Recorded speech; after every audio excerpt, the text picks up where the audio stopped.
ஒரு குரு, இளம் சீடர்கள் எதிரில் உட்காந்துருக்கிறாங்க. குரு பாடம் நடத்திக்கிட்டு இருக்கிறார்.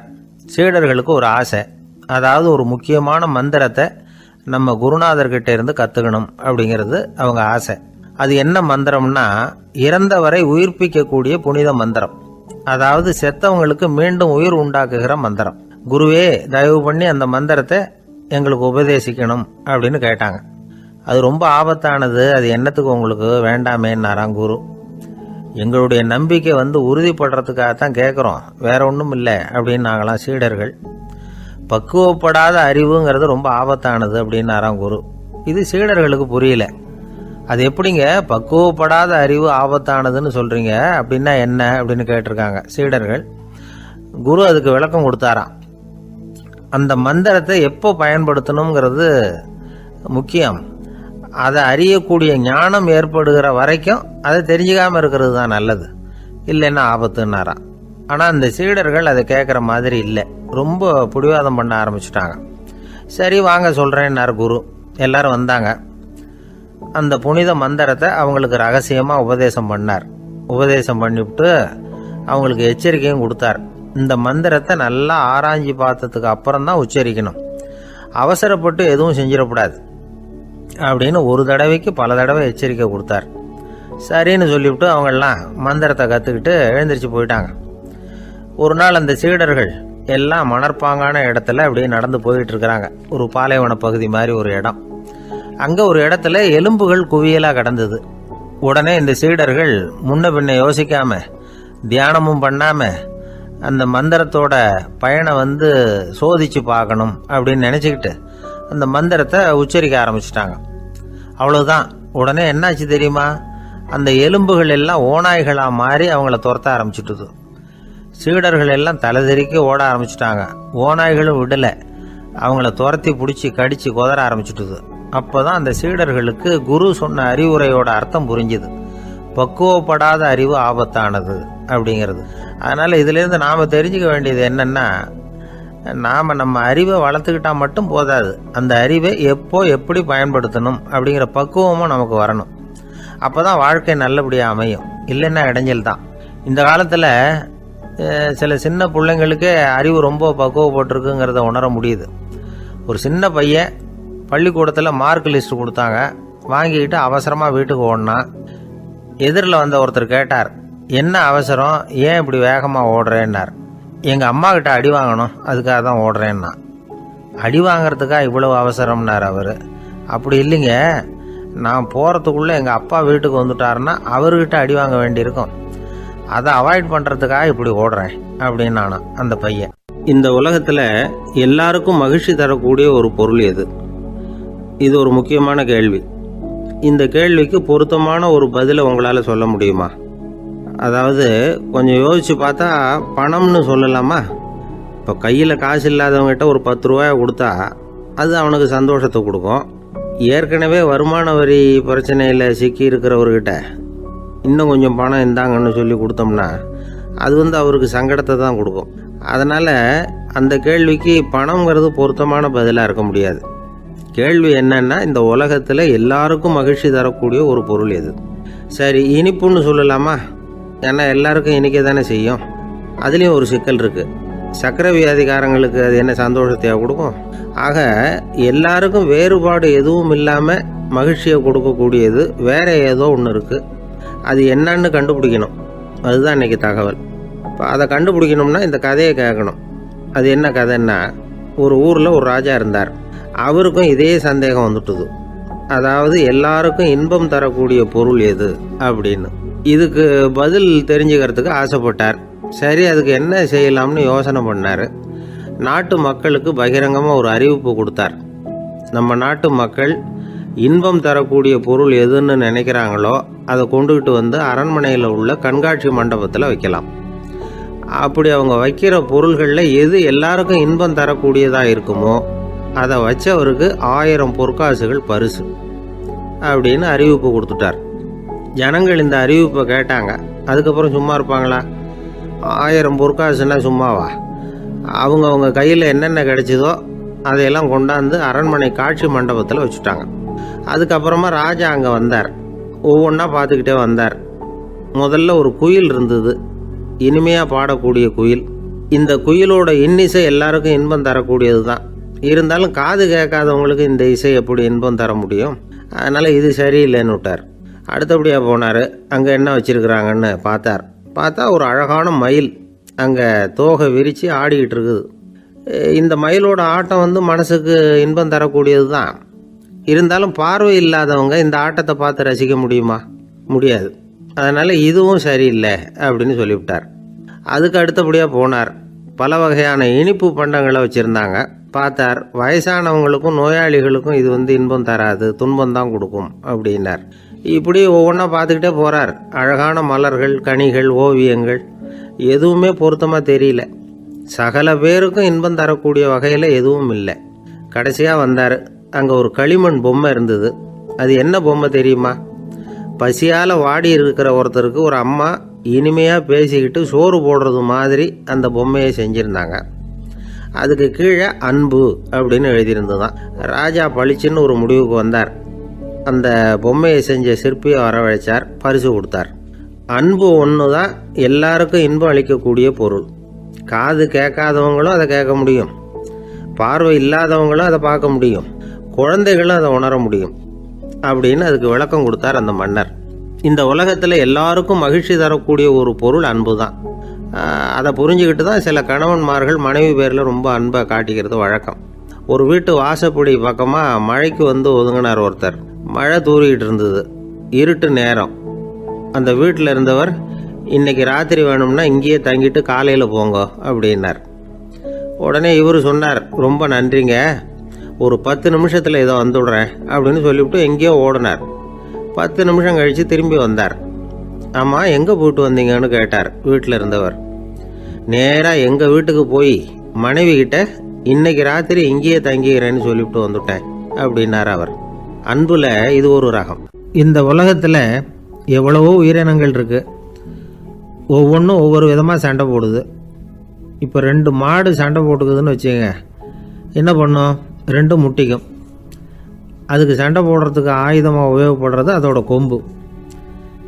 2 சேவல் சண்டை போட்டுக்குதுன்னு வச்சுங்க, அதுக்கு ஆயுதமாக உபயோகப்படுறது அதோட கால் நகம். காலால் தான் அது ஒன்றோட ஒன்று சண்டை போட்டுக்கும். ஆனால் 2 மனுஷன் சண்டை போட்டுக்கிறான்னு வச்சுங்க, இவன் இன்னதை தான் ஆயுதமாக உபயோகப்படுத்துவான்னு குறிப்பிட்டு சொல்ல முடியாது. கல்லை எடுப்பான், கத்தி எடுப்பான், துப்பாக்கி எடுப்பான், என்ன வேணாலும் பண்ணுவான். வாயால் திட்டுவான், கையால் அடிப்பான், காலால் உதைப்பான், சகலகலா வல்லவன். விலங்குகள்லாம் பொதுவாக வாயை சாப்பிட்றதுக்கு மட்டும்தான் உபயோகப்படுத்துது. ஆனால் இவனுக்கு சாப்பிட்றதுக்கும் அதுதான், சாப்பிட்டு விட்டு திட்டுறதுக்கும் அதுதான். ஆனால் ஒரு விஷயத்தில் மட்டும் கெட்டிக்கிறேன். அதாவது நாம் சண்டை போட்டுக்கிட்டாலும் பரவாயில்லை, கோழிகள் சண்டை போடாமல் இருக்கணும் அப்படின்னு ஆசைப்படுறான். எதுக்காக? கோழிகள் சண்டை போடாமல் இருந்தால் நிறைய முட்டைகள் போடுமா, அதுக்காக தான் இந்த அக்கறை. கோழி பண்ணை வச்சுருக்கிறவங்களுக்கு இது ஒரு பெரிய பிரச்சனை. அதாவது பண்ணையில் இருக்கிற கோழிகளுக்குள்ளே அடிக்கடி சண்டை வந்துடும். அதனால் முட்டை உற்பத்தி குறைஞ்சிரும். சரி, இதுக்கு என்ன பண்ணுறது? பண்ணையில் போய் உட்காந்துக்கிட்டு தினமும் பஞ்சாயத்து பேசிகிட்டு இருக்க முடியுமா? அமெரிக்காவில் கோழி பண்ணை வச்சுருக்கிற ஒருத்தர் இதை பற்றி யோசனை பண்ணி பார்த்தாராம். ஒரு வழியையும் கண்டுபிடிச்சிருக்கார். கோழிக்கெல்லாம் மூக்கு கண்ணாடி மாட்டி விட்டுட்டோம்னா அது சண்டை போடுற குணம் குறைஞ்சிரும், முட்டை அதிகமாகிடும். அந்த கண்ணாடியில் உள்ள லென்ஸு சிவப்பு நிறத்தில் இருக்கணும், அவ்வளவுதான் அப்படின்னு அவர் கண்டுபிடிச்சாராம். இது ஏற்கனவே நடைமுறையில் கண்டுபிடிக்கப்பட்ட ஒரு விஷயம். ஆனால் எல்லா கோழிக்கும் சிவப்பு மூக்கு கண்ணாடி எப்படி மாட்டி விடுறது? அப்படியே மாட்டி விட்டாலும் அது நழுவாமல் இருக்கணுமே. இப்போ நாமெல்லாம் நடு விரலால் மூக்கு கண்ணாடி நடுவில் தொட்டு அப்படி ஸ்டைலாக சரி பண்ணிக்கிறோம். அது மாதிரி கோழி எப்படி சரி பண்ணிக்கும்? இதுதான் பிரச்சனை.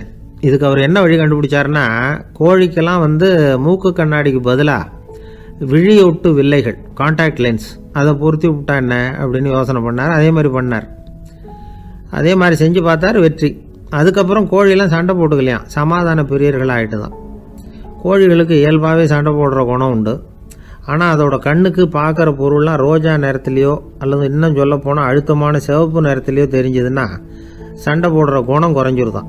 அந்த சமயத்தில் அது அதிகமாகவும் முட்டையிட ஆரம்பிச்சுடுதான். அதே நேரத்தில் இறை எடுக்கிறத கூட குறைச்சிக்குதான். இது ஏன் இப்படி பண்ணுதுங்கிறது விஞ்ஞானிகளுக்கு இன்னமும் புரியலையா. எப்படியோ அமெரிக்க கோழிகள்லாம் கான்டாக்ட் லென்ஸ் பொருத்திக்க ஆரம்பித்தாச்சு. கோழி கழுத்தை பிடிச்சிக்கிட்டு ஒரு சில வினாடிகளில் அதை பொருத்தி விட்றாங்களாம். கோழியோட ஆயுள் பூரா அது அப்படியே இருக்குமா. பண்ணையில் முட்டை உற்பத்தி குறைஞ்சா இது மாதிரி விஞ்ஞானபூர்வமாக பரிகாரம் தேடுறது தான் நல்லது. நமக்கு வேண்டியப்பட்ட ஒருத்தர் அவர் ஒரு கோழி பண்ணை வச்சுருந்தார். அந்த பண்ணையில் பாதி கோழி திடீர்னு செத்து போச்சு. உடனே ஒரு கால்நடை மருத்துவர்கிட்ட போக வேண்டியது தானே. அங்கே போகல. உள்ளூரில் மந்திரம் பண்ணிகிட்டு இருந்த ஒரு சாமியார்கிட்ட போனார். அவர் காலில் விழுந்தார். சாமி, என் பண்ணையில் பாதி கோழி செத்து போட்டுதுன்னார். சாமியார் யோசனை பண்ணார். சரி, பண்ணையில் வாசப்படி கிழக்கு பக்கமாக வச்சுருக்கியா மேற்கு பக்கமாக வச்சுருக்கியான்னு கேட்டார். கிழக்கு பக்கமாக இருக்குன்னார் அவர். அதுதான் தப்பு, மேற்கு பக்கமாக அதை மாற்ற சரியாக போடும்னாராம். அதே போல் இவர் போய் மாற்றிவிட்டார். அப்பவும் பாதி செத்து போச்சு. மறுபடியும் சொன்னார், சாமி மறுபடியும் பாதி கோழி செத்து போட்டுதேன்னார். சரி, கூரை எப்படி போட்டிருக்க, ஓடு போட்டிருக்கியா இல்லை கீத்து போட்டிருக்கியான்னார். ஓடு போட்டிருக்கேன்னாராம் அவர். அதுதான் தப்பு, அதை கீத்து போட்டுரும் சரியாக போடும்னாராம். சரின்னு போய் அதையும் மாற்றி பார்த்தார். மறுபடியும் போயிட்டுது, கோழி செத்து போச்சு. வந்தார். மறுபடியும் பாதி செத்து போச்சு சாமின்னு வந்தார். இவரும் யோசனையை மாற்றி மாற்றி சொல்லிகிட்டே இருக்கிறார். இப்படி அவரும் மாற்றி மாற்றி பார்த்தார். 6வது தடவையாக அவரை தேடிட்டு வந்தார். அந்த சமயத்தில் இவர் ரொம்ப தீவிரமாக யோசனை பண்ணி பார்த்துட்டு, அது சரிப்பா, நீயே என்கிட்ட சளைக்காமல் வந்துக்கிட்டு இருக்கிற, நானும் யோசனை சொல்லிகிட்டு இருக்கேன். இப்போவும் உங்ககிட்ட சொல்கிறதுக்கு என்கிட்ட யோசனை நிறையா இருக்குது. ஆனால் சோதிக்கிறதுக்கு உங்ககிட்ட கோழி இல்லையே, என்ன பண்ணுறது அப்படின்னாராம். இவர் வந்து போய்கிட்டு இருந்தார். அவர் தோளில் ஒரு பெரிய துணி மூட்டை, அதை சுமந்துக்கிட்டு கடத்தெருவை நோக்கி அவர் போய்கிட்டு இருக்கிறார். வழியில் அவரை சந்தித்தார் உமர். அவர் கேட்டார், கலீஃபா அவர்களே, எங்கே புறப்பட்டுட்டீங்க அப்படின்னு கேட்டார். கலீஃபான்னா ஆட்சித்தலைவர்னு அர்த்தம். இதுக்கு அவர் சொன்னார், நான் துணி வணிகம் செய்கிறவன், அதனால் துணி வியாபாரம் செய்கிறதுக்காக போயிட்டுருக்கிறேன்னார். நீங்கள் இப்போ இந்த நாட்டுக்கு ஆட்சித்தலைவர், ஆட்சி பொறுப்பில் இருக்கிறீங்க. நீங்கள் வியாபாரம் செய்ய போட்டால் அரசு பணிகளை செய்கிறது யார் அப்படின்னு கேட்டார் அவர். நான் அரசு பணிகளை மட்டுமே செஞ்சுக்கிட்டு இருந்தா என் குடும்பத்தை காப்பாற்றுறது யார் அப்படின்னு கேட்டார் அவர்.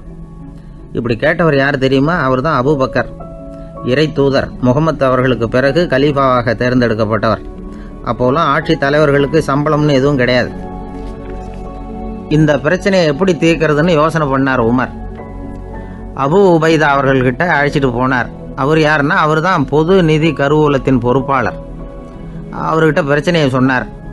இது மாதிரி ஆட்சி தலைவருக்கு பொது நிதியிலிருந்து ஊதியம் அளிக்க முடியுமான்னு கேட்டார். பொது நிதி விதிகளின்படி அதுக்கு சாத்தியம் இல்லைன்னு சொல்லிவிட்டார் அவர். சரி, வேற ஏதாவது வழி இருக்குதான்னு கேட்டார் உமர். அபு உபைதா கொஞ்சம் யோசனை பண்ணி பார்த்தார். அப்புறமா சொன்னார், மக்காவிலிருந்து மதீனாவுக்கு குடிபெயர்ந்து வந்த அகதிகளுக்கு நிதி உதவி அளிக்கிறதுக்கு விதிகளில் இடம் இருக்கு. அப்படி பார்த்தா அபூபக்கரும் அகதி தானே, அதனால எல்லா அகதிகளுக்கும் கொடுக்கறது மாதிரியே அவருக்கும் ஒரு தொகை அளிக்கலாம்னார். கலீஃபா அபூபக்கருக்கு இந்த அகதி உதவி தொகையைத்தான் கொடுத்துட்டு வந்தாங்களாம். குடும்ப செலவுக்கு அது போதுமானதா இல்லை. இருந்தாலும் கலீஃபாங்கிறதுக்காக மற்ற அகதிகளை விட அதிகமாக தொகையை பெற அவர் விரும்பலை. மார்பு பக்கம் கிழிஞ்சிருந்த ஒரு மேலாடையை தான் அவர் அணிஞ்சிருந்தார். அவருடைய துணைவியார் அஸ்மா, அவங்க ஒரு நாள் தேன் அருந்த ஆசையாக இருக்குன்னாங்களாம். நமக்கு கிடைக்கிற ஊதியம் குடும்ப செலவுக்கே போதுமானதா இல்லையே, இந்த நிலையில் தேன் வாங்கிறதுக்கு காசுக்கு நான் எங்கே போவேன்ருக்கார் அவர். கொஞ்ச நாள் கழித்து அவங்க ஒரு தொகையை அவர்கிட்ட கொடுத்து தேன் வாங்கிட்டு வர சொன்னாங்களாம். இவருக்கு ஆச்சரியம், ஏது இந்த பணம்னு கேட்டிருக்காரு. நீங்கள் தினமும் குடும்ப செலவுக்காக கொடுத்துக்கிட்டு வந்த பணத்தில் கொஞ்சம் கொஞ்சமாக மிச்சப்படுத்தி வச்சேன்னாங்களாம். அபூபக்கர் அந்த பணத்தை எடுத்துக்கிட்டு நேராக பொது நிதி கருவூல பொறுப்பாளர்கிட்ட போனார். இந்த பணத்தை பொது நிதியில் சேர்த்துருங்க, இது அதிகப்படியாக எனக்கு தரப்பட்டு வந்த ஊதியம், அடுத்த மாதத்துலேருந்து இந்த தொகையை குறைச்சிங்கன்னு வேற சொல்லிவிட்டாராம். பசியை தணிக்க தேவையான அளவு உணவு, ஒரு ஜோடி உடை, இதை தவிர கூடுதலாக மக்கள் பொது நிதியிலிருந்து வாங்கிக்கிறதுக்கு என் குடும்பத்தாருக்கு உரிமை இல்லை அப்படின்னு சொல்லி கண்டிப்பாக சொல்லிவிட்டாராம். அவர் வாங்கிட்டு வந்த அந்த குறைந்த ஊதியம் கூட அவர் மனசை உறுத்திக்கிட்டே இருந்தது.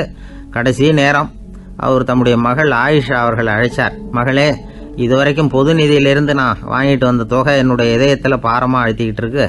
என் தோட்டத்தை விற்று அதில் வர்ற பணத்திலிருந்து நான் இதுவரைக்கும் வாங்கிட்டு வந்த ஊதிய தொகையை கணக்கு போட்டு பொது நிதியில் சேர்த்து விடு அப்படின்னாராம். பதவி ஏற்கிறதுக்கு முன்னாடி தன்கிட்ட இருந்ததை விட இப்போ கூடுதலாக என்ன சொத்து இருக்குன்னு பார்த்துருக்கார். ஒரு ஒட்டகம், ஒரு கோப்பை, ஒரு பணியாள். இதையும் அடுத்தபடியாக கலீஃபாவா வர்றவர்கிட்ட ஒப்படைச்சிருங்க அப்படின்னு விட்டாராம். அதே மாதிரி அடுத்து வந்த உமர்கிட்ட ஒப்படைச்சாங்க. அப்போ உமர் சொன்னாராம், அபூபக்கரே, இந்த முன்மாதிரியால் உங்களுக்கு பிறகு இந்த ஆட்சி பொறுப்பை ஏற்கிறவர்களை பெரும் நெருக்கடிக்கு ஆளாகி விட்டீங்க அப்படின்னு சொல்லி ரொம்ப கண் கலங்கினாராம். கடைசியாக அபூபக்கர் தன்னுடைய குடும்பத்தாருக்கு விட்டு சென்ற சொத்து ஒரு படுக்கை விரிப்பு, ஒரு போர்வை, அவ்வளவுதான். இது சிந்திக்க வேண்டிய ஒரு செய்தி. ஒரு ஊரில் ஒரு மன்னர் இருந்தாராம். அமைச்சர் அவர்கிட்ட சொன்னாராம், மன்னா, நம்ம ராஜ்யத்தில் இனிமே லஞ்ச ஊழலே இருக்காதுன்னாராம்.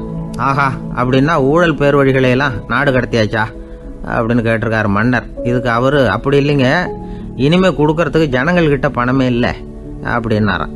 ஒரு நண்பர் இருக்கார். எப்போ பார்த்தாலும் கையில் ஒரு புத்தகம் இருக்கும். புத்தகம் இல்லாமல் எங்கேயும் புறப்பட மாட்டார்.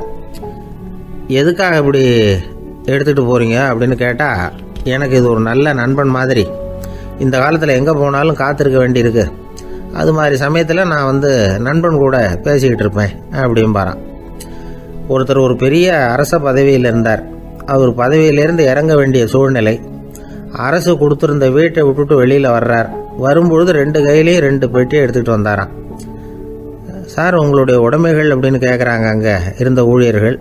இவர் தன்னுடைய கையில் இருக்கிற பெட்டியை காட்டி, இதுதான் என்னுடைய சொத்து அப்படின்னாராம். ஒரு பெட்டியில் அவருடைய உடைகள், இன்னொரு பெட்டியில் அவர் விரும்பி படிக்கிற புத்தகங்கள், அவ்வளவுதான். இதுதான் இருந்துதான். புத்தகம் படிக்கிறது மனசுக்கு நல்லதுங்கிறது நமக்கு தெரியும். புத்தக வாசிப்பு உடம்புக்கும் நல்லதுங்கிறாங்க. அது நமக்கு ஆச்சரியமாக தான் இருக்குது. ஒரு நபர் ஒரு வருஷத்தில் சராசரியாக 2000 பக்கங்களை படிச்சிருக்கணுமா, யுனெஸ்கோ பரிந்துரை. ஆனால் நம்ம நாட்டில் நாம் சராசரியாக படிக்கிறது 32 பக்கங்கள், அவ்வளவுதான். இவ்வளவுக்கு நம்ம நாட்டில் 6000த்துக்கும் மேற்பட்ட நாளேடுகள், 2000த்துக்கும் மேற்பட்ட இதழ்கள், மலர்கள், இவ்வளவு இருந்தும் சரியாக வரல. இந்த உலகத்தில் முதல் நூலகம் எங்கே எப்போ ஆரம்பமாச்சு தெரியுமா? கிமு 2500ஆம் ஆண்டில் அது ஆரம்பமாயிருக்குது. பாபிலோனியாவில் அமில் அணு அப்படிங்கிற அரசன் தான் நூலகத்தை உருவாக்கி இருக்கிறான். அப்போல்லாம் தாள் கிடையாது, களிமண் தான். களிமண் பலகைகளில் எழுதி அது தொகுத்து அப்படியே நூலாக்கி அதை நூலகத்தில் வச்சுருப்பாங்களாம். அரசருடைய நூலகத்தில் 1000த்துக்கும் மேற்பட்ட நூல்கள் இருந்ததாக வரலாற்று குறிப்பு இருக்குது. அது மட்டும் இல்லை, அந்த நூலகத்தில் பொருள் வாரியாக, அதாவது சப்ஜெக்ட் வாரியாக புத்தகங்களை வகைப்படுத்தி வச்சுருந்தாங்களாம். அதில் மிச்சம் இருந்த ஒரு 25 களிமண் பலகை புத்தகங்கள் இன்றைக்கும் பிரிட்டிஷ் அருங்காட்சியகத்தில் இருக்குதான். அச்சு, தாள் இதெல்லாம் ஏற்பட்டதுக்கு அப்புறம் அமைக்கப்பட்டது தான் பிரான்சில் இருக்கக்கூடிய பாரிஸ் நூலகம். 1480 பிரெஞ்சு மன்னர் 11ஆம் லூயி இந்த நூலகத்தை அமைச்சாராம். ஆனால் அப்போல்லாம் அரசர்கள் மட்டும்தான் நூலகத்தை பயன்படுத்த முடியுமா. அதுக்கப்புறம் 17ஆம் நூற்றாண்டில் இந்த முறை மாறி பொதுமக்கள் அங்கே போகலாம், படிக்கலாம் அப்படிங்கிற நிலைமை வந்துதான். போட்லியன் நூலகம் அப்படின்னு அதுக்கு பேர், பாரிஸ் நகரத்தில் இருக்குது. அங்கே தான் நூல்களின் பட்டியல் தயாரிப்பு பணி ஆரம்பமாச்சு. கல்வி வளர்ச்சியையும் நூலகத்தையும் இணைச்சவர் நெப்போலியன் போனபார்ட். முன்பணம் செலுத்தி புத்தகத்தை படிக்கிற முறையையும் அவர் தான் கொண்டுகிட்டு வந்தாராம். மக்கள்கிட்ட வசூலிக்கிற வரியின் ஒரு பகுதியை நூலகத்துக்கு பயன்படுத்தினவரும் அவர் தானா. நெப்போலியன் நூலகத்தில் உலகத்தில் உள்ள எல்லா மொழி நூல்களும் இருக்குதான். அங்கே ஒரு தமிழ் நூலும் இருந்திருக்குது. அது என்னென்னா கம்பராமாயணம். சோவியத் யூனியனுக்கு படையெடுத்து போனப்போ அங்கேருந்து லட்சக்கணக்கான புத்தகங்களை இந்த பனிச்சறுக்கு வாகனங்கள் இருக்குல்ல, அதில் கொண்டுகிட்டு வந்ததாக வரலாறு.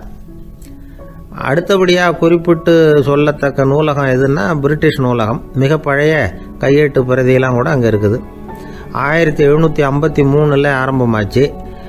அதில் உள்ள நூல்களை வரிசையாக அடுக்கினா 180 கிலோமீட்டர் நீளத்துக்கு வருமா. மிகப்பெரிய நூலகம் அமெரிக்க தலைநகர் வாஷிங்டனில் இருக்குதான். இந்தியாவை பொறுத்த வரைக்கும் பெரிய பழைய நூலகம் எதுன்னா கல்கத்தா நூலகம். எல்லா இந்திய மொழி நூல்களும் இங்கே உண்டு. மகாகவி பாரதியார் நடத்தின இந்தியாங்கிற இதழின் எல்லா பிரதிகளும் அங்கே பாதுகாப்பாக இருக்குது. படிக்கும் பழக்கம் இங்கே வளர வேண்டியிருக்குது. ஒருத்தர்கிட்ட ஒரு புஸ்தகத்தை கொடுத்து விமர்சனம் எழுத சொல்லியிருந்தாங்க. கொஞ்ச நாள் கழித்து அவரை போய் பார்த்து, என்னங்க புஸ்தகத்தை படித்து பார்த்தீங்களா அப்படின்னு கேட்டாங்களாம். இதுக்கு அவர் சொல்லியிருக்கிறார், இன்னும் நான் படித்து பார்க்கலிங்க, இப்போ தானே விமர்சனமே எழுதி முடிச்சிருக்கிறேன், இனிமே தான் படிக்கணும் அப்படின்னாராம்.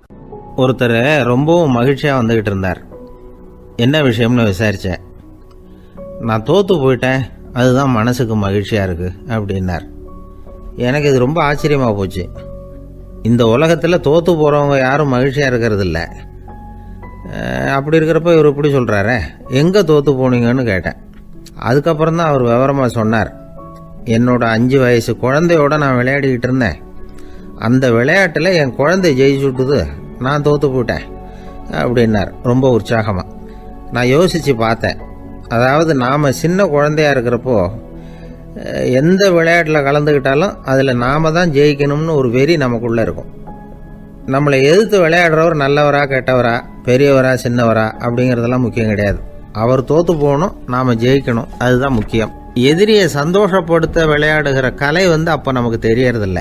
வாழ்க்கையில் ஒரு பக்குவம் வந்ததுக்கு அப்புறம் வெற்றி பெறணுங்கிற மன அழுத்தம் போயிடுது. போட்டியில் ஜெயிக்கணுங்கிறத விட குழந்தையை சந்தோஷப்படுத்தணுங்கிறது முக்கியமாக போச்சு.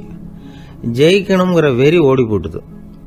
ஒரு குழந்தையாக இருந்தப்போ நம்ம வளர்ச்சிக்கு உதவிய வெறி பெரியவனானதுக்கு பிறகு நமக்கு எதிரியாக மாறுது. அதை சரியான சமயத்தில் நாம் புரிஞ்சுக்கிட்டோம்னா போதும், நாம் பொழைச்சிக்கலாம். ஒவ்வொரு மனுஷனுமே வாழ்க்கையோட அடுத்த கட்ட வளர்ச்சியில் அடி எடுத்து வைக்கிற நேரத்தில் தன்கிட்ட இருந்து ஏதோ ஒரு குணத்தை அல்லது தன் குணம் இருந்த ஏதோ ஒரு உறவை நாம் இழக்கத்தான் வேண்டியிருக்குது. ஒரு கட்டம் வரைக்கும் உதவியாக இருந்த குணம் அடுத்த கட்டத்துக்கு தடையாக கூட மாறிடலாம். இந்த பரிமாண மாற்றத்துக்கு உள்ளாகிற ஒவ்வொருத்தரும் பிரத்யட்சமாக இதை உணர்றாங்க. ஆனால் பல பேர் எப்படின்னா பழசை திறந்துவிட்டு புதிய கொள்கைகளை உருவாக்கிக்கிறதுக்கு இஷ்டம் இல்லாமல் இருந்துடுறாங்க, அல்லது அப்படி செய்ய முடியாமல் தவிக்கிறாங்க. இதையெல்லாம் மீறி அந்த பழசை திறந்துட்டா அதை இழந்ததால் உண்டாகிற மன அழுத்தம் சில காலத்துக்கு வருத்திக்கிட்டு தான் இருக்கும், வேறு வழி இல்லை. ஆரோக்கியமான ஒரு முன்னேற்றத்துக்காக அந்த மன அழுத்தத்தை தாங்கிக்கத்தான் வேணும் அப்படிங்கிறாரு அந்த உலக புகழ்பெற்ற மேதை ஒருத்தர், இந்த ஸ்காட் பெக் அப்படிங்கிறவர். பிறந்த நாள் முதல் இதுதான் சரி அப்படின்னு கற்பிக்கப்பட்டு வந்த ஒவ்வொரு தத்துவத்தையும் தங்களுடைய வளர்ச்சிக்கு தகுந்த மாதிரி மாற்றி அர்த்தப்படுத்தி கொள்ள முடியாமல் வாழ்க்கை சூழல்ல அப்படியே அரைப்பட்டு தூளாகிறவர்கள் தான் ரொம்ப தவிக்கிறாங்களாம். இதுதான் அவருடைய கருத்து. பெரும்பாலும் மனிதர்களுடைய நடுத்தர வயசில், அதாவது 30 தாண்டுகிற சமயத்தில் தான் இந்த தவிப்பு உண்டாகுதான். இதை தான் மேற்கத்திய நாடுகளில் அடிக்கடி மிட் லைஃப் கிரைசிஸ் அப்படின்னு சொல்கிறாங்க. அப்பப்போ பழசையெல்லாம் தொலைச்சி விட்டு புதுசாக பிறக்கிறதுக்கு கற்றுக்கணும். ஒவ்வொரு நிமிஷத்தையும் அந்த நிமிஷத்துக்கு ஏற்ற சித்தாந்தம் கொண்டவர்களாக சந்திப்போம் அப்படிங்கிறார் அந்த உளவியல் நிபுணர். இப்படி பழகிக்கிட்டால் வாழ்க்கை இன்பமயம், இல்லைன்னா தவிப்பு மயம்தான். பழசை தொலைக்க முடியாதவர்களில் எத்தனையோ பேர் உண்டு, எத்தனையோ ரகம் உண்டு. அதில் வேடிக்கையான நண்பர்களும் உண்டு. ஒருத்தர் நண்பர் வீட்டுக்கு போனார். அவர் ஏதோ இனிப்பு பலகாரம் கொடுத்து சாப்பிட சொல்லியிருக்கிறாங்க அவங்க வீட்டில். இவர் சாப்பிட்டு பார்த்துட்டு சொன்னாராம், சார் 6 மாதத்துக்கு முன்னாடி ஒரு தடவை இங்கே வந்தேன், அப்போது ஒரு இனிப்பு பலகாரம் கொடுத்தீங்க, அது இதை விட நல்லா இருந்தது சார் அப்படின்னாராம். அப்போ செஞ்ச அதே இனிப்பு பலகாரம் தான் சார் இதுவும் அப்படின்னாராம் அவர். ஐயா, என்னுடைய நூல் வெளியீட்டு விழாவுக்கு அவசியம் நீங்கள் வரணும் அப்படின்னு கூப்பிட்டார் ஒருத்தர். எப்போ வரணும்னு கேட்டேன். அடுத்த வாரம்னார். சரி, புத்தகம் தயாராகிட்டுதா அப்படின்னேன். நாளைக்கு தான் அச்சிக்க கொடுக்க போகிறேன்னார். என்னங்க இது, புத்தகம் அச்சிடுறதுக்கு முன்னாடியே அழைப்புதழை அச்சடிச்சு விட்டீங்களே அப்படின்னு கேட்டேன். அதனால் என்னங்க, அந்த காலம் மாதிரி அப்போல்லாம் அச்சுக்கலை எவ்வளவோ முன்னேறியாச்சுங்க. Linotype, monotype, phototype, laser, இப்படி என்னென்னமோ வந்தாச்சு. இன்றைக்கி கொடுத்தா நாளைக்கே புத்தகம் தயார் அப்படின்னார். இப்படி இந்த அளவுக்கு முன்னேறி இருக்கிற இந்த அச்சுக்கலை ஆரம்பத்தில் எப்படி இருந்தது தெரியுமா? அந்த காலத்தில் காகிதம்னா என்னன்னே தெரியாது. அப்படி ஒன்று கண்டுபிடிக்கப்படவே இல்லை. அப்போல்லாம் எதையாவது ஒன்று எழுதணும்னா அதுக்கு ஆட்டு தோலை தான் பயன்படுத்தி இருக்கிறாங்க. கண்ணுக்குட்டி தோல் கூட அதுக்கு உபயோகப்பட்டு தான். ஐரோப்பாவில் இருந்த பாதிரியார்கள் தோலில் எழுதப்பட்ட புத்தகத்தை தயாரிக்கிறதுல ரொம்ப கெட்டிக்காரங்களாம். எகிப்து, அப்புறம் மத்திய தரைக்கடல் ஓரத்தில் உள்ள நாடுகள், இங்கெல்லாம் தோல் தான் எழுதுபொருளாக பயன்பட்டு வந்திருக்குது. ஆனால் நம்ம நாட்டில் ஓலைச்சுவடிகளை எழுத்துக்கு பயன்படுத்தி இருக்கிறாங்க. எழுதுறதுக்கு தோலை பயன்படுத்தினவங்க பிறகு பேப்பரைஸ் அப்படிங்கிற கோரை புல்லை அதுக்கு பயன்படுத்தினாங்களாம். இதெல்லாம் அப்படி கொஞ்சம் கொஞ்சமாக கண்டுபிடிச்சிட்டு வந்திருக்கிறாங்க. அந்த புல்லை கச்சிதமாக நறுக்க வேண்டியது, நல்லா பதப்படுத்த வேண்டியது, அதுக்கப்புறம் அதில் எழுத வேண்டியது, அவ்வளவுதான். பேப்பருங்கிற சொல்லே இந்த பேப்பைரஸ் அப்படிங்கிறதுலேருந்து வந்தது தான். அதுக்கப்புறம் தான் காகிதம் வந்தது. இதை முதல்ல சீன நாட்டில் தான் கண்டுபிடிச்சாங்க. அது வந்த பிறகு அச்சு எந்திரம் கண்டுபிடிக்க வேண்டிய அவசியம் ஏற்பட்டது. அதை கண்டுபிடிச்சவர் ஜெர்மானிய அறிவியல் அறிஞர் ஜான் கூட்டன்பர்க். அச்சு கலைக்கு அடித்தளம் அமைச்சவர் அவர் தான். ஜெர்மனியில் மெயின்ஸ் அப்படிங்கிற ஊரில் 1399 பிறந்தார். அவரோட மாமன் ஒருத்தர் உலோக வேலையில் வல்லவர். அவர்கிட்ட அந்த வேலையை கற்றுக்கிட்டார். அதோட வைர கற்களை பட்டை தீட்டுறதுலையும் ரொம்ப தேர்ச்சி பெற்றிருந்தார். இளம் வயசுலேயே சும்மா இருக்க மாட்டாராம். எதை செஞ்சாலும் அதை திறமையாக செய்வாராம். அவர் தான் முதல்ல மர அச்சு எழுத்துக்களை உருவாக்கினார். அது மேலே மை தடவி பிரதிகள் எடுத்தார். அதுக்கப்புறம் உலோக எழுத்துக்கள், முதல்ல காரியம், அப்புறம் இரும்பு, அப்புறம் கலப்பு உலோகம், பிறகு அச்சடிக்கிறதுக்கு எந்திரம் ஒன்றையும் உருவாக்கினார். முதல்ல பைபிள் அச்சடித்தார். 1468 அவர் இறந்து போனார். 16ஆம் நூற்றாண்டில் மேலை நாடுகளிலிருந்து மர எழுத்துக்களை கொண்டுகிட்டு தமிழ்நாட்டில் கிறிஸ்தவ நூல்களை அச்சிட்டாங்க. அப்போல்லாம் அச்சகங்கள் போதிய அளவுக்கு இங்கே இல்லை. அதுக்கு என்ன காரணம்னா, இந்தியர்கள் அச்சகங்களை நடத்தக்கூடாது அப்படின்னு சட்டம். 1835 வரைக்கும் அந்த சட்டம் நடைமுறையில் இருந்தது. இந்த நிலைமையில் அங்கேயும் இங்கேயுமா 1-2 அச்சகங்கள் ஆரம்பமாச்சு. 1713 தரங்கம்பாடியில் லூத்தரன் மிஷன் அச்சகம், அதே ஆண்டில் சென்னையில் எஸ்பிசிகே அச்சகம். இது ரெண்டும் தான் இந்தியாவில் முதல்ல தொடங்கப்பட்ட அச்சகங்கள். ஆட்டுத்தோல்லையும் ஓலைச்சுவடியிலையும் எழுதப்பட்ட எழுத்துக்கள் இன்னைக்கு எங்கேயோ போயிட்டுது. ஆனால் நம்ம ஊரில் எழுத்தாளர்கள் நிலைமை தான் ஒன்றும் சொல்லிக்கிறது மாதிரி இல்லை. நம்ம ஆள் ஒருத்தர் சொன்னார், சார், நான் சொந்தத்தில் ஒரு அச்சாபீஸ் வச்சுருந்தேன், இப்போவும் வச்சுருக்கிறேன். அதனால் என்னுடைய படைப்புகளை புத்தகமாக வெளியிடுறதுல எனக்கு ஒன்றும் கஷ்டம் இல்லை. வருஷத்துக்கு ஒரு புத்தகம் எழுதி வெளியிட்டுருவேன். 15 வருஷமாக இலக்கிய உலகத்துக்கு இப்படி சேவை செஞ்சுக்கிட்டு வர்றேன். ஆனால் இந்த வருஷம்தான் வாசகர்கள் எனக்கு பாராட்டு விழா நடத்தி இருக்கிறாங்க அப்படின்னார். இந்த வருஷம் அப்படி என்ன விசேஷம் அப்படின்னு கேட்டோம். இந்த வருஷம்தான் நான் எந்த புத்தகம் எழுதி வெளியிடாமல் இருந்தேன், அதுக்காகத்தான் எனக்கு இந்த பாராட்டு விழா அப்படின்னார். ஊருக்கு வெளியில் அமைதியான ஒரு இடம், அங்கே ஒரு ஆசிரமம், அங்கே ஒரு சாமியார். அவர் தினமும் நல்ல போதனைகள்லாம் செய்வார். பல பேர் போய் அங்கேயே சில நாள் தங்கி இருந்து அவர் சொல்கிற அறிவுரைகளை எல்லாம் கேட்டுக்கிட்டு வர்றது வழக்கம். ஒரு தடவை அவரை பார்த்துட்டு போகிறதுக்காக 3 வெளியூர் தம்பதிகள் வந்தாங்களாம். அந்த மடத்திலேயே சாப்பிட்டுக்கிட்டு தங்கி இருந்து அவங்களுடைய போதனைகளை கேட்டுக்கிட்டு போகணுங்கிறது அவங்க நோக்கம். காலையில் குளிச்சுட்டு பூஜையில் உட்காந்தார் அந்த சுவாமி. இவங்களும் குளிச்சுட்டு அந்த பூஜையை பார்க்கறதுக்காக அவர் முன்னாடி உட்காந்தாங்க. பூஜை ஆரம்பமாச்சு. சம்பிரதாயப்படி அது ரொம்ப நேரம் நடந்துக்கிட்டே இருக்குது. இவங்களுக்கு நல்ல பசி இருந்தாலும் இந்த நேரத்தில் அதை எப்படி வெளியில் காட்டிக்கிறது? பேசாமல் இருந்தாங்க. அந்த சுவாமி பூஜையை முடித்தார். அதுக்கப்புறம் பேச ஆரம்பித்தார். பேச்சு அருமையாக தான் இருந்தது, அமிர்தமாக தான் இருந்தது. இருந்தாலும் இவங்களுக்கு இருக்கிற வயிற்று பசி அது சரியாக கவனிக்க விடலை. அந்த சுவாமியே இதை கவனிச்சதா தெரியல. இவங்களுக்கு மனசுக்குள்ள ஒரு எண்ணம், உள்ளே சாப்பாடு தயாராகிட்டு இருக்கும் போல இருக்கு, இந்த பேச்சு முடிஞ்சதும் நம்மளை உள்ளே அழைச்சிட்டு போய் சாப்பாடு போடுவாங்கன்னு நினைக்கிறோம் அப்படின்னு இவங்களாம் நினச்சிக்கிட்டாங்க. ஆனால் சுவாமி இதை பற்றி எதுவுமே பேசலை, கண்டுக்கலை. ஒரு அம்மாவால் அதுக்கு மேலே சும்மா இருக்க முடியுமா? முடியல. சாப்பாட்டை கவனிக்கலாமா அப்படின்னு சொல்லி மெதுவாக ஆரம்பித்தாங்க. கவனிக்கலாமே அப்படின்னு உள்ளே அழைச்சிட்டு போனார் சுவாமி. இவங்க ரொம்ப அவசரமாக எழுந்திருச்சு உள்ளே ஓடினாங்க. அங்கே ஒரு மேஜை மேலே ஒரு கிண்ணம் மூடி இருந்தது. இதுதான் சாப்பாட்டு மேஜை போல இருக்கு, இங்கே சாப்பாடு வந்துடும் அப்படின்னு நினச்சாங்க. உடனே போய் சுற்றி உட்காந்துக்கிட்டாங்க. சுவாமி அந்த கிண்ணத்தை எடுத்து அந்த அம்மா கிட்ட கொடுத்தார். அவங்க அதை வாங்கி மூடியை திறந்து பார்க்குறாங்க. உள்ளே ஒரு சாவி இருக்குது. சரிதான், இது சமையலறை சாவி போல இருக்கு, அங்கே போய் அதை திறந்து சாப்பாட்டை நாமே எடுத்துக்கிட்டு இங்கே வச்சுக்கிட்டு சாப்பிடணும் போல இருக்கு அப்படின்னு நினச்சாங்க. சாவி இருக்கு இல்லையா, வாங்க பூட்டு நிறைய காட்டுறேன் அப்படின்னு சுவாமி அவங்கள அழைச்சிட்டு போனார், காட்டினார். இவங்க அந்த அறையை ரொம்ப ஆவலோடு திறந்தாங்க. உள்ளே பார்த்தா அங்கே அரிசி, பருப்பு, விதவிதமான காய்கறி எல்லாம் இருக்குது. சமையலுக்கு வேண்டிய மிளகாய், எண்ணெய், பால், தயிர், நெய் இப்படி எல்லாமே இருக்குது. அடுப்பு, விறகு, நெருப்பு போட்டி அது கூட அங்கே இருக்குது. சாப்பாடு தயாராக இருக்கும்னு நினச்சிக்கிட்டு போனால் இப்படி இருக்குதே அப்படின்னு சொல்லி அதை பார்த்ததும் ரொம்ப சோர்ந்து போட்டாங்க அவங்க. சுவாமி, என்ன இது சாப்பாடு இல்லையா அப்படின்னாங்க. அதுதான் சாப்பாட்டுக்கு வேண்டிய எல்லாம் இங்கே இருக்குதே, அடுப்பு மூட்டி நீங்கள் தான் அவங்கவுங்க ருசிக்கு தகுந்த மாதிரி சமைச்சிக்கணும். இந்த சன்னியாசிக்கு எப்படி சமைக்க தெரியும் அப்படின்னு கேட்டார் சுவாமி. சாப்பாடு தயாராக இருக்கும்னு நாங்கள் எதிர்பார்த்தோம் அப்படின்னாங்க. நீங்கள் இப்படி சொல்லுவீங்கன்னு நானும் எதிர்பார்த்தேன். இது வரைக்கும் நான் எவ்வளவோ தத்துவம்லாம் எடுத்து சொன்னேன். எல்லாத்தையும் விட இதுதான் அனுபவபூர்வமான தத்துவம். ஆண்டவன் நமக்கு நல்ல மனசை கொடுத்துருக்குறான், நல்ல வாய்ப்புகளையும் தந்திருக்கிறான், அதையெல்லாம் பயன்படுத்திக்கக்கூடிய மூளையையும் சிந்தனையையும் கொடுத்துருக்குறான். ஆனாலும் அடுப்பை தான் நீங்கள் மூட்டணும், அடுப்பு நீங்கள் தான் மூட்டணும், உங்களுக்கு உகந்ததை நீங்கள் தான் சமைச்சு ருசித்து அனுபவிக்கணும். ஆண்டவனே அதை செஞ்சுக்கிட்டு இருக்க மாட்டான் அப்படின்னாரான் அந்த சுவாமி. நம்முடைய வாழ்க்கையில் பல நல்ல பலன்களை பெறறதுக்கு நாம தான் முயற்சி பண்ணணும். அதுக்குரிய சூழ்நிலையை தான் ஆண்டவன் கொடுப்பானே தவிர அதை விளக்கறதுக்காக தான் அந்த சுவாமி அப்படி செஞ்சு காட்டியிருக்கிறார். இது ஒரு பெரியவர் இப்படி ஒரு விளக்கம் கொடுத்தார். அதுக்கப்புறம் அந்த 3 தம்பதிகளும் தெளிவடைஞ்சுட்டாங்களாம்.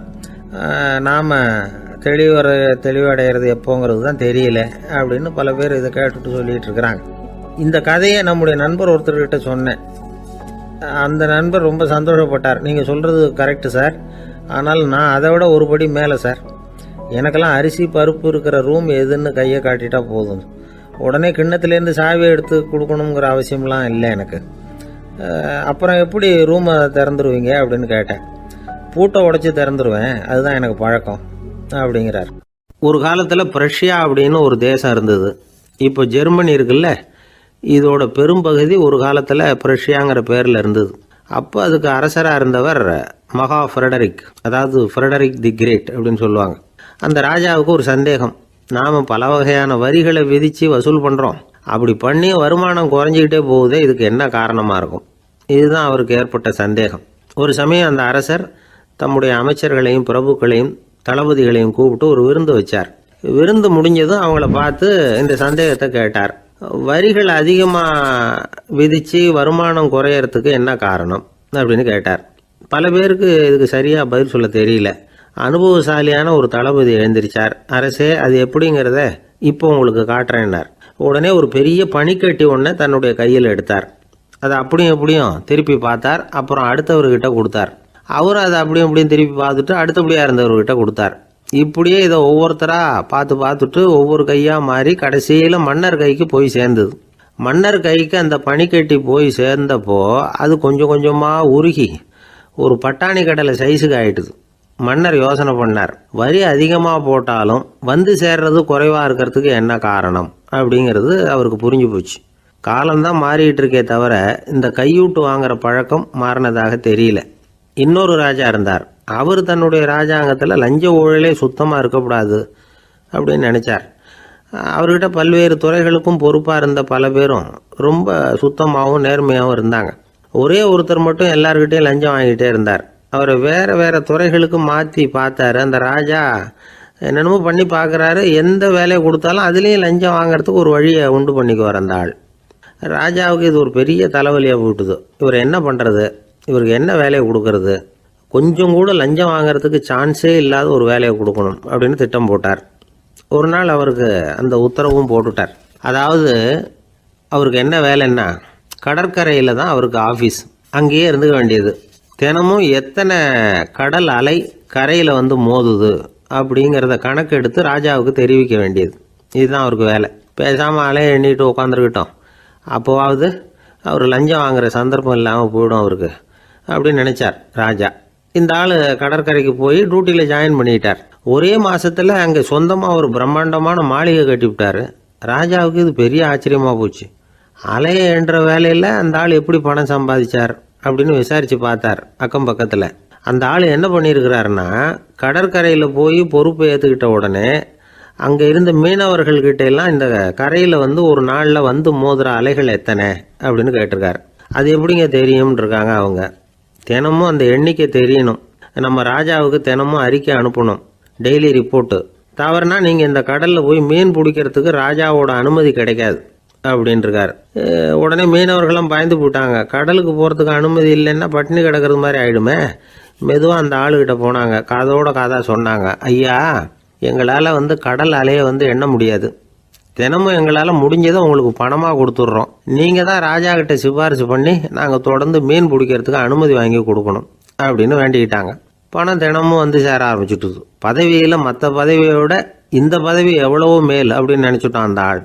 அது மட்டும் இல்லை, தயவு பண்ணி என்னை இந்த இடத்த விட்டு மாற்றி விடாதீங்க சார் அப்படின்னு வேற கேட்க ஆரம்பிச்சிட்டானா. கிபி 1078 வருஷம் மார்ச் மாதம் 19ஆம் தேதி திங்கட்கிழமை அதிகாலை நேரம் ஒரு குழந்தை பிறந்தது. எங்க தெரியுமா? காஸ்பியன் கடலுக்கு தெற்கே பாரசீக மொழி வழங்கிய தபரிஸ்தான் மாநிலத்துல ஜீலான்கிற புனித நகர், அதோட புறநகர் பகுதியில் உள்ள நீப்புங்கிற ஊர்ல தான் அந்த குழந்தை பிறந்தது. அந்த இடம் இப்போ ரஷ்யாவில் இருக்கு. அந்த குழந்தை யாருன்னு நினைக்கிறீங்க? அதுதான் முஹித்தீன் பெருமான், ஆன்மீக சாதனைகள் புரிந்த மகான் முஹித்தீன் ஆண்டகை. தன்னுடைய 18வது வயசுல உயர்கல்விக்காக ஜீலான் நகரத்தை விட்டு பகுதாத் நகரத்துக்கு புறப்பட்டு போறார். இளம் பிராயம் தானே, அதனால துணைக்கு ஒரு வர்த்தக கூட்டத்தோட சேர்ந்து போயிட்டு இருக்கிறார். ரொம்ப தூரம் போகணும். ஒவ்வொரு இடமா தங்கி தங்கி போயிட்டு இருக்கிறாங்க. ஒரு இடத்துல ஒரு கொள்ளை கூட்டம் பயங்கரமான ஆயுதங்களோட அவங்கள வழிமறிச்சுட்டுது. அந்த வர்த்தக கூட்டம் வச்சிருந்த பொருள்களை எல்லாம் அவங்க பறிச்சு விடுறாங்க. இவங்களும் பயந்துகிட்டு இருந்தது எல்லாத்தையும் அவங்க கிட்ட கொடுத்துடுறாங்க. முஹைத்தீன் ஆண்டகை மட்டும் இதையெல்லாம் பார்த்துக்கிட்டு தனியா ஒதுங்கி நிற்கிறார். ஒரு 18 வயசு பையன் மட்டும் இப்படி தனியா அநாத சிறுவன் மாதிரி நின்றுட்டு இருக்கிறத அந்த கொள்ளை கூட்டத்தில் இருந்த ஒருத்தன் பாக்குறான். கிட்ட நெருங்கி வர்றான். அலட்சியமாவும் கிண்டலாவும் உங்ககிட்ட ஏதாவது இருக்குதா அப்படின்னு கேக்குறான். இவங்கிட்ட என்ன இருக்க போகுது அப்படிங்கிற நம்பிக்கையில அவன் அப்படி கேக்குறான். உடனே இவரு இருக்குதே, என்கிட்ட 40 தீனார் இருக்கு அப்படிங்கிறார். இப்படி சொல்லியும் அந்த கொள்ளைக்காரனுக்கு நம்பிக்கை வரல. என்னடா அவன் விளையாடாத, பொய் சொல்லாத, உண்மையை சொல்லு அப்படிங்கிறான். அவன் உண்மையைத்தான் சொல்றேன், என்கிட்ட 40 தீனார் இருக்கு அப்படிங்கிறார். இவர் எங்க வச்சிருக்கிற அப்படின்னு கேக்குறான். சட்டையின் விழாப்புறத்துல உள்ள பகுதியில அதை வச்சு தச்சிருக்கிறாங்க அப்படின்னு உண்மையை சொல்றார். உடனே கொள்ளை கூட்ட தலைவன் அதை கத்தியால கீறிப்பார் அப்படின்னு உத்தரவு போடுறான். அந்த சட்டையை கிழிக்கிறாங்க. உள்ள இருந்து 40 பொற்காசுகளும் பொல பொலன்னு கீழே கொட்டுச்சு. அதை பார்த்த உடனே அந்த கொள்ளை கூட்ட தலைவன் மலைச்சு போய் நின்னுட்டான். காசை பார்த்துட்டு அவன் மலைச்சு போகல, பொய் பேசாத அந்த பையனோட நேர்மையை பார்த்துட்டு அவன் அப்படி நின்னான். மெதுவா அந்த பையன் கிட்ட வந்தான். ஏன்பா நீ என்ன பணக்கார குடும்பமா அப்படின்னு கேட்டான். அப்படிலாம் இல்ல, எனக்கு அப்பா இல்ல, அம்மா மட்டும்தான் உண்டு. எங்க அப்பா எனக்குன்னு விட்டு போன சொத்தே இந்த 40 தீனார் தான் அப்படின்னாரு இவர். அப்படி இருந்துமா உண்மை பேசணும்னு ஆசைப்பட்டேன், என்கிட்ட ஒண்ணும் இல்லைன்னு ஒரு வார்த்தை சொன்ன உன்னை விட்டுருப்போமே அப்படின்னா அவன். அப்படி இல்லைங்க, நான் இறைவன் திருநாமத்தை அறியக்கூடிய கல்வி ஞானத்துக்காக இப்ப போயிட்டு இருக்கிறேன். இறைவன் திருநாமத்தை உச்சரிக்க வேண்டிய நாவால பொய் பேசக்கூடாதுன்னு எங்க அம்மா சொல்லியிருக்கிறாங்க. அதனால நான் எப்பவுமே பொய் சொல்ல மாட்டேன் அப்படின்னு என்னுடைய தாய்க்கு வாக்கு கொடுத்திருக்கிறேன் அப்படின்னார் அவர். முஹைத்தீன் பெருமான் வார்த்தைகளை கேட்ட அந்த கொள்ளையர்கள் மனம் திருந்தி நல்லவங்களா ஆயிடுறாங்க. அந்த கொள்ளையர் தலைவன் பிற்காலத்துல ஒரு பெரிய மகான் ஆயிடுறார். பெரியவர்கள் வாழ்க்கையில நடக்கிற இது மாதிரி சம்பவங்கள் தான் நாம நல்ல விதமா வாழறதுக்கு துணையா இருக்கும். அந்த காலத்துல கொள்ளையர்களே பெரியவங்க செயலை பார்த்து மனம் திருந்தி இருக்கிறாங்க. இந்த காலத்துல யார் இப்படி இருக்கிறா? இந்த காலத்துல மகான் ஒருத்தரை பார்த்தேன், எனக்கு வேண்டியப்பட்ட மகான். ஏங்க நீங்களும் மகான் ஆகிறதுக்கு முன்னாடி கொள்ளை அடிச்சுட்டு இருந்தீங்களா அப்படின்னு கேட்டேன். அவர் மெதுவா கண்ணை திறந்து என்ன நிமிந்து பார்த்தார். அப்படி இல்லப்பா, நான் கொள்ளை அடிக்கிறதுக்காகத்தான் மகானாவே ஆகி இருக்கிறேன் அப்படின்னு சொல்லிவிட்டு மறுபடியும் கண்ணை மூடிட்டார். 21ஆம் வருஷம் செப்டம்பர் மாசம் 22ஆம் தேதி மதுரை மேலமாசி வீதியில உள்ள ஒரு வீடு. அங்க அன்னைக்கு நடந்த ஒரு அற்புத நிகழ்ச்சி பின்னாடி உலக மக்களை எல்லாம் ஆச்சரியப்பட வச்சுது. இந்திய வரலாற்றிலேயே அது ஒரு முக்கியமான நிகழ்ச்சி. உலக மக்கள் கவனமெல்லாம் காந்திஜியின் பக்கம் திரும்புறதுக்கு காரணமா இருந்த நிகழ்ச்சி அது. கதர் துணி பிரச்சாரத்துக்காக காந்திஜி மதுரைக்கு வந்திருந்தார். சென்னை துணி வணிகர் சங்கத்தின் துணைத் தலைவர் ஒருத்தர் இருந்தார், ராம்ஜி கல்யாண் சேட்ஜி. அவருடைய வீடு மதுரை மேலமாசி வீதியில் இருந்தது. அந்த வீட்டில் தான் காந்திஜி தங்கியிருந்தார்.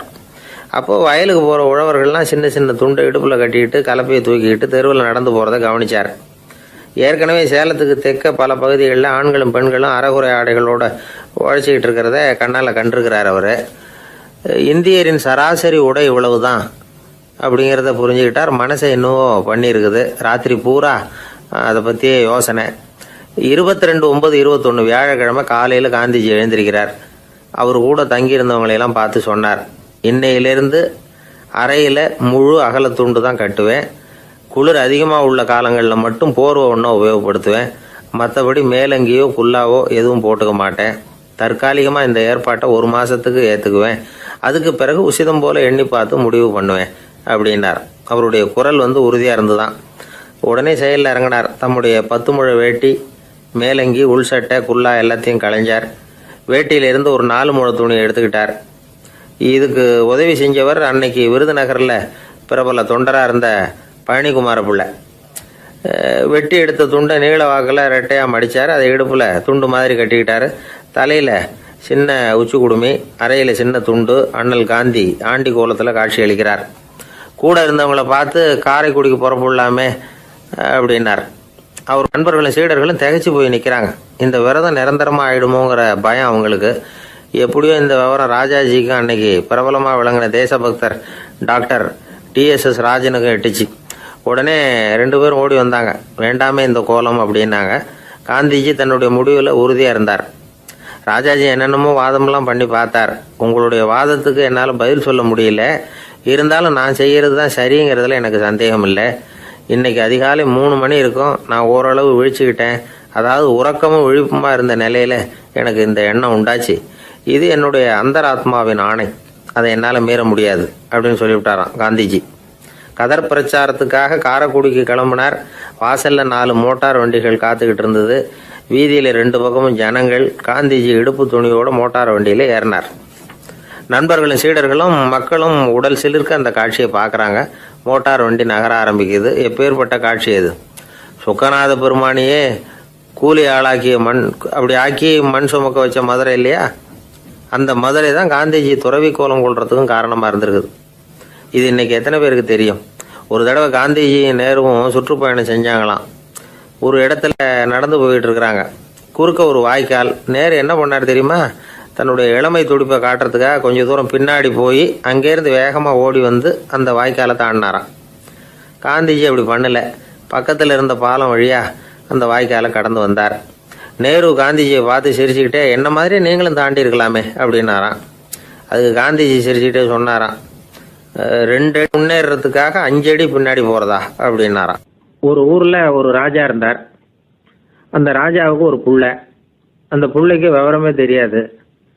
அவன் ஒரு முட்டாளுங்கிறது எல்லாருக்கும் தெரியும். ஆனாலும் அவன் தான் அடுத்தபடியாக ஆட்சிக்கு வர வேண்டியவன். ஆட்சி பொறுப்பை ஏற்க வேண்டிய ஒருத்தன் இப்படி இருந்தால் என்ன பண்ணுறது அப்படிங்கிறது எல்லாருக்கும் உள்ள கவலை. மன்னர் அமைச்சர்களை கூட்டினார். ஆலோசனை கேட்டார், என்ன பண்ணலாம்னு. இவனை இன்னொரு நாட்டு பல்கலைக்கழகத்துக்கு அனுப்பி பார்க்கலாம். அங்கே போய் படிச்சுட்டு வரட்டும். நிறைய படிச்சுட்டு நல்ல ஞானத்தோடு திரும்பி வரட்டும். அதுக்கப்புறம் பார்த்துக்கலாம் அப்படிங்கிறது அவங்க சொன்ன ஆலோசனை. மன்னருக்கும் அது சரின்னு தோணுச்சு. மகனை வெளி தேசத்துக்கு அனுப்பி வச்சார். இவனும் போனான். ஒரு பல்கலைக்கழகத்தில் சேர்ந்தான். நிறைய படித்தான். அதுக்கப்புறம் தந்தைக்கு ஒரு கடிதம் எழுதினான். தந்தையே, நான் நிறைய படிச்சுட்டேன், இனிமேல் நாடு திரும்பலாம்னு நினைக்கிறேன் அப்படின்னு எழுதினான். மன்னருக்கு ரொம்ப மகிழ்ச்சி. அதாவது புள்ள படிச்சுட்டான் அப்படிங்கிற ஆனந்தம். உடனே பையன் திரும்பி வர்றதுக்கு ஏற்பாடு பண்ணார். இளவரசன் நாடு திரும்பினான். அதை கொண்டாடுறதுக்காக அரண்மனையில் ஒரு பெரிய விருந்துக்கு ஏற்பாடு பண்ணியிருந்தாங்க. முக்கியமானவங்கள்லாம் அதில் கலந்துக்கிட்டாங்க. அந்த விருந்துக்கு முனிவர் ஒருத்தரும் வந்திருந்தார். அவர் இளவரசன் கிட்ட போய் உட்காந்து விசாரிக்கிறார். என்னப்பா, எப்படி படிச்சிருக்கிற அப்படின்னு கேட்டார். நிறைய படிச்சுட்டு வந்திருக்கிறேங்க அப்படின்னா அவன். என்னெல்லாம் படித்த அப்படின்னாரான். எல்லாத்தையும் விவரமாக சொல்லியிருக்கிறான். அவன் அப்படி சொல்லிகிட்டு இருக்கும் பொழுதே முனிவர் என்ன பண்ணார், தன்னுடைய மோதிரத்தை கழட்டி உள்ளங்கையில் வச்சு அப்படியே மூடிக்கிட்டாரான். அப்படியே கையை நீட்டி அவன் முன்னாடி காட்டினார். இந்த பாருப்பா, என் கைக்குள்ளே என்ன இருக்குது சொல்லு பார்க்கலாம் அப்படின்னாரான். இளவரசன் ஒரு கணம் யோசிச்சான். அதுக்கப்புறம் உங்கள் கைக்குள்ளே இருக்கிறது வட்டமான ஒரு பொருள், நடுவில் ஒரு துளை இருக்கும் அப்படின்னானா. முனிவர் திகைச்சு போட்டார். பையன் பெரிய அறிவாளி ஆகிட்டான் போல இருக்க அப்படின்னு நினச்சிட்டார். அதுக்கப்புறம் கேட்டார், சரி, என் கையில் இருக்கிறது வட்டமான பொருள், நடுவில் துளை இருக்குங்கிறத சொல்லிவிட்டேன், அதோட பேர் என்ன, அதை சொல்லு அப்படின்னாராம். இளவரசன் கொஞ்சம் யோசனை பண்ணியிருக்கான். அப்புறம் சொன்னானா, முனிவரே, நான் படித்த விஞ்ஞானம் உங்களுக்கு பதில் சொல்கிறதுக்கு உதவலை, இருந்தாலும் பதில் சொல்கிறேன், அது ஒரு வண்டி சக்கரம் அப்படின்னானா. இப்போதான் முனிவர் யோசிச்சாராம். அவருக்கு புரிஞ்சுதான், அதாவது முட்டாளை படிக்க வைக்கலாம், ஆனால் சிந்திக்க வைக்க முடியாது அப்படிங்கிறத அவர் புரிஞ்சுக்கிட்டாராம். தகவல் அறிவு ஞானமாகாது அப்படிங்கிறார் ஓஷோ.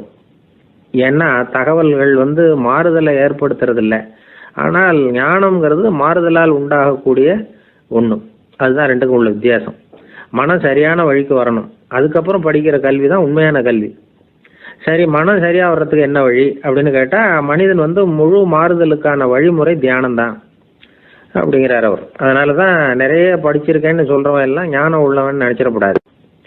ஒருத்தர் இன்னொரு பெரிய மனிதரை அழைச்சிட்டு அறிமுகப்படுத்தினாராம். சார் நிறைய படிச்சிருக்கார், 3 MA வாங்கியிருக்கார், ஆனால் ஒரு விஷயம், அப்பப்போ கொஞ்சம் திருடுவார், அவ்வளவுதான், மற்றபடி அவர் ஒரு பெரிய அறிவாளி தான் அப்படின்னாராம். ஒரு ஊரில் ஒரு மன்னர் இருந்தார். அந்த ஊரில் அடிக்கடி சேவல் சண்டை நடக்கிறது வழக்கம். அரண்மனையில் ஒரு ஆள் இருந்தான். மன்னருக்காக அவன் ஒரு சேவல் வாங்கிட்டு வந்தான். சண்டை போடுறதுக்காக அந்த சேவலை தயார் பண்ணிகிட்டு இருந்தான். கொஞ்ச நாள் ஆச்சு. மன்னர் அந்த ஆளை கூப்பிட்டார். என்னப்பா சேவல் தயாராகிட்டுதா அப்படின்னு கேட்டார். இன்னும் அது தயாராகல மன்னா, இன்னும் வளரல, அதுக்கான தகுதி இன்னும் அதுக்கு வரல அப்படின்னா. எதனால் அப்படி சொல்கிறேன்னாரு. கோபம் ரொம்ப கடுமையாக இருக்குது அப்படின்னா. சரி அப்படின்னு விட்டுட்டார். மறுபடியும் கொஞ்ச நாள் ஆச்சு. இப்போ எப்படி நிலைமை, சேவல் தயாரா அப்படின்னார். இன்னும் இல்லை அரசே, மற்ற சேவல் எங்கேயாவது கூவுற சத்தம் கேட்டால் உடனே இது பரபரப்பாயிடுது, பக்கத்தில் ஒரு சேவலின் நிழலை கண்டா கூட இது பரபரப்பாயிடுது அப்படின்னா. சரி இன்னும் கொஞ்ச நாள் ஆகட்டும்னு விட்டுட்டார். கொஞ்ச நாள் ஆச்சு. இப்போ மறுபடியும் விசாரித்தார். இன்னும் நம்ம சேவலுக்கு அந்த தகுதி வரலமன்னா, போராட்ட உணர்வு அதுக்கு இன்னும் இருந்துக்கிட்டு தான் இருக்குது, உள்ளே மெதுவாக தான் எரிய ஆரம்பிச்சிருக்குது போராட்ட உணர்வு, அப்படி இருக்கக்கூடாது, அது பற்றி எரிய வேண்டாமா அப்படின்னா. இன்னும் கொஞ்ச நாள் ஆச்சு. இப்போ எப்படின்னு கேட்டார். இப்போ அவன் சொன்னான், மன்னா கிட்டத்தட்ட அது போருக்கு தயாராகிட்டுது அப்படின்னு நினைக்கிறேன்னா. எதனால் அப்படி சொல்கிற அப்படின்னு கேட்டார். மற்ற சேவலின் குரலை கேட்டால் அது அசைகிறதே இல்லை, ஒரு பொம்மை மாதிரி ஆயிடுது, அதுக்கு உள்ள ஒரு நுட்பமான விழிப்புணர்வு வந்துட்டுது, அதனால் அது அமைதியாக இருக்குது, மௌனமாக இருக்குது. இனிமேல் அதுக்கு இணையான சேவலே கிடையாது. வெற்றி பெற அது போராட வேண்டிய அவசியமே இல்லை, அதை பார்த்த உடனே எதிரி சேவல்கள் பயந்துட்டு ஓடி போடும் அப்படின்னு சொன்னானான். அந்த சேவலை வளர்த்தவர் சி சிங் சு அப்படின்னு பேர். இந்த சுசுகி சொன்ன கதையும் அது. ஞானிகள் என்ன சொல்கிறாங்க தெரியுமா, அந்த சேவலின் ரகசியத்தை நீயும் கற்றுக்கொள், நீ அப்படி ஆயிடு, சண்டை போடாமலே வெற்றிகள் பெறுகிற நுட்பத்தை புரிந்துகொள். இதுதான் ஞானிகள் உபதேசம். ஒரு குரு கிட்ட ஒருத்தன் போயிருக்கிறான். எனக்கு சண்டை போட கற்றுக்கொடுங்கண்ணா, அதுக்கு என்ன செய்யணும்னார். என்ன உங்கள் மாணவனாக சேர்த்துங்கண்ணா. சரி இப்போ உன்னுடைய பலம் என்னன்னு கேட்டிருக்கார். இப்போ நான் தனி ஆளாக இருந்து ஒரு 100 பேரை சமாளிப்பேன் நானா. சரி அப்படின்னா என்னுடைய மாணவனாக உன்னை சேர்த்துக்கிறேன்ருக்கார். சேர்த்துக்கிட்டார். 6 மாதம் பயிற்சி கொடுத்தார். அதுக்கப்புறம் இவனை கூப்பிட்டு கேட்டார், இப்போ உன்னுடைய திறமை எவ்வளவுன்னு. இப்போ நான் தனி ஆளாக இருந்து ஒரு 50 பேரை சமாளிப்பேன் நானா. இன்னும் உனக்கு பயிற்சி தேவைன்னாராம். தொடர்ந்து சில நுட்பங்களை எல்லாம் சொல்லி கொடுத்துருக்கிறார்.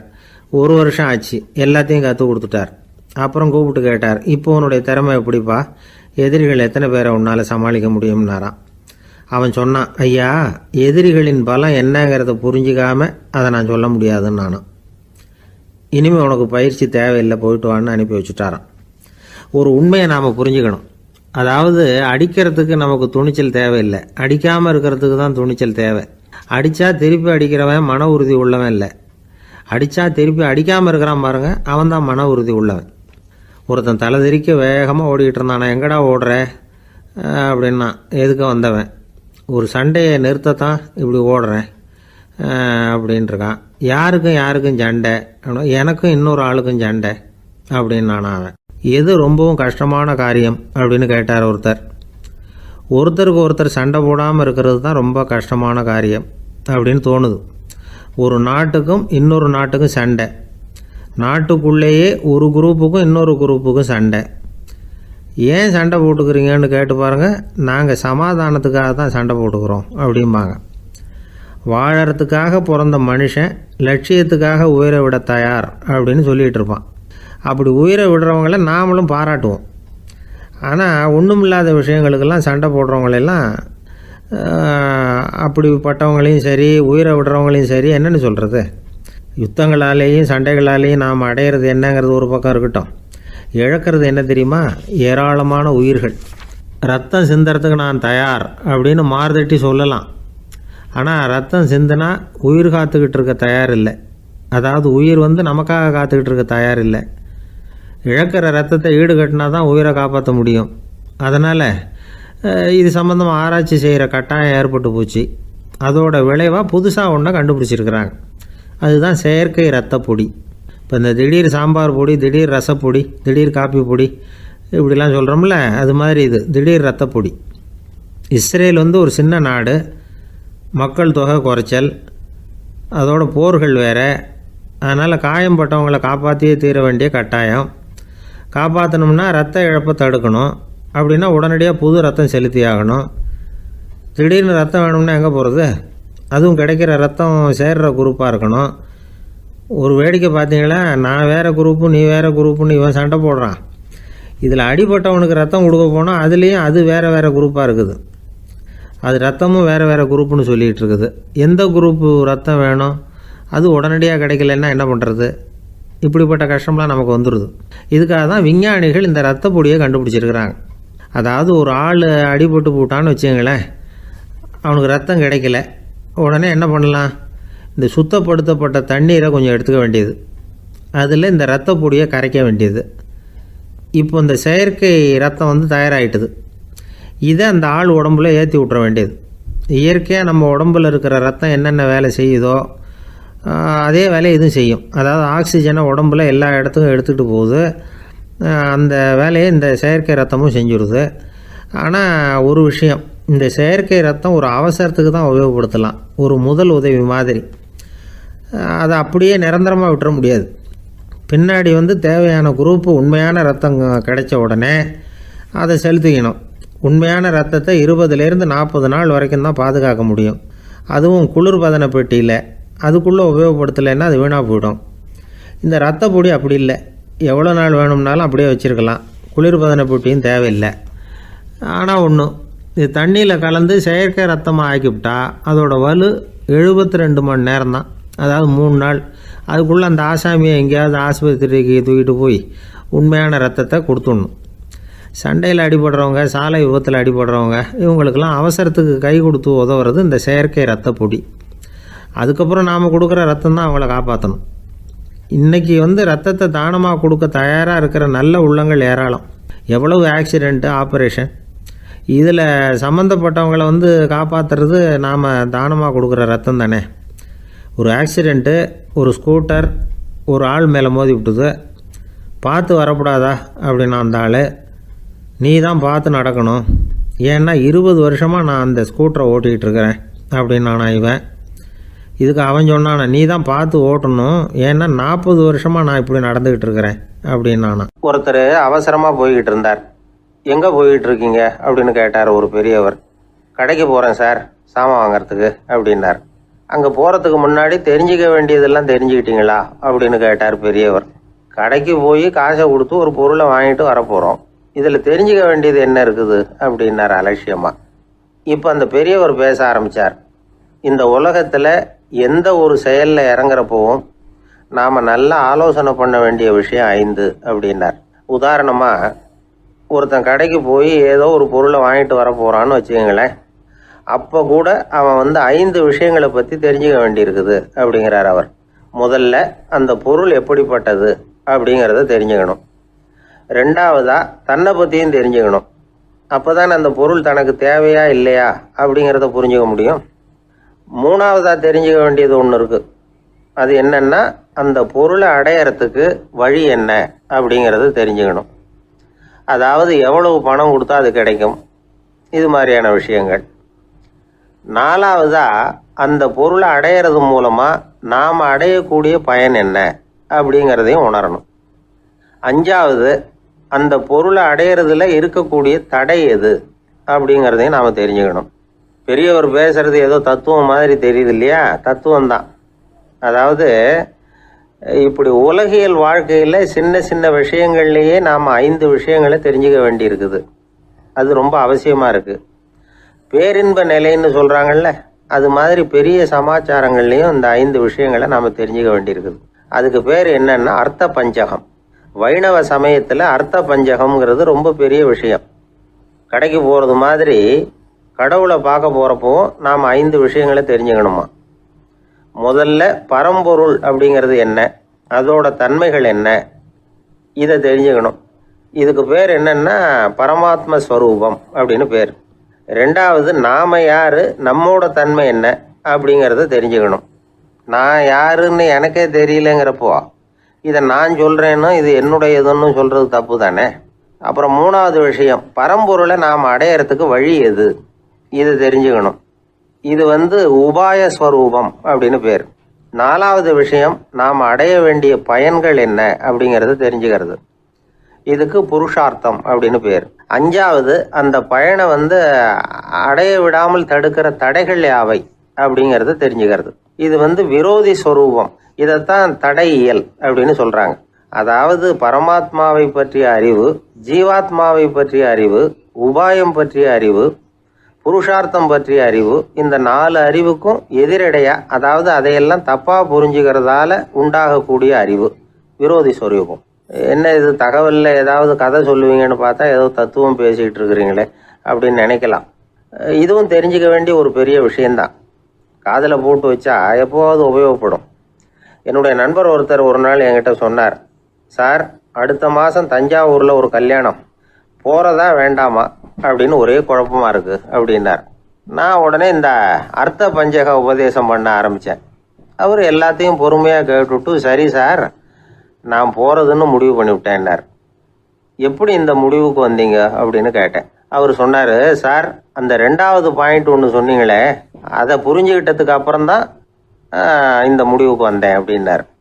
என்ன 2வது பாயிண்ட்டுன்னு? அதாவது தன்னை பற்றி புரிஞ்சுக்கணும் அப்படின்னு சொன்னீங்க. உடனே என்னை பற்றி புரிஞ்சுக்கிட்டேன், நான் யாருங்கிறது எனக்கு தெரிஞ்சுது, உடனே போகிறது தான் நல்லது